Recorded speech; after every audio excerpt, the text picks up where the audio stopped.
কার্তিক গিয়ে অঘ্রাণ এসেছে। হেমন্তের হিমেল হাওয়ায় বর্ধমানের ফসলি জমি ভরে উঠেছে পাকা ধানে।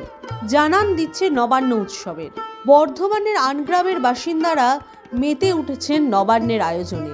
নতুন চাল, 9 রকমের ফল দিয়ে নৈবেদ্য সাজিয়ে মন্দিরে পুজো দিলেন বাড়ির মহিলারা।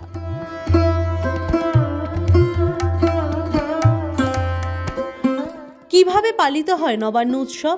এবারে সেই নবান্নে প্রথম কি করা হয় না, নবান্নতে নতুন যে অন্ন, নতুন যে ধান, সেই ধানকে সিদ্ধ না করে সেটাকে প্রথম বানানো হয়, যে চাল তৈরি করা হয়। সেই চাল দিয়ে তার সঙ্গে গুড় বা দুধ বিভিন্ন ধরনের পাইল করে বা মিশিয়ে সেটা দিয়ে ঠাকুরকে প্রথম নিবেদন করা হয়। নিবেদন করার পর তারপরে বাড়িতে খাওয়া হয়। তো এটাই নবান্ন রীতি।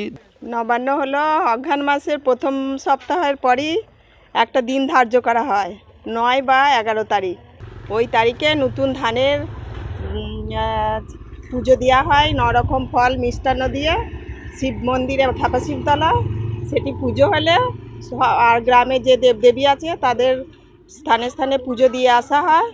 সেই পুজোটি হলে খ্যাপা শিবের তলায় পুজো হলে পরে সেইটি মেকে একটা বাড়িতে, যাদব ঘোষ বা ভোলানাথ ঘোষের বাড়িতে সবাই মিলে প্রসাদ নিয়ে আসে। নিয়ে আসার পর সেইটি খাওয়ার পর নতুন ধানের পায়েস করা হয়, 9 রকম তরকারি করে সবাই মিলে খাওয়া হয়। এটা সোমবার থেকে রাঢ়বঙ্গের গ্রামে গ্রামে শুরু হয়েছে নবান্ন উৎসবের প্রস্তুতি।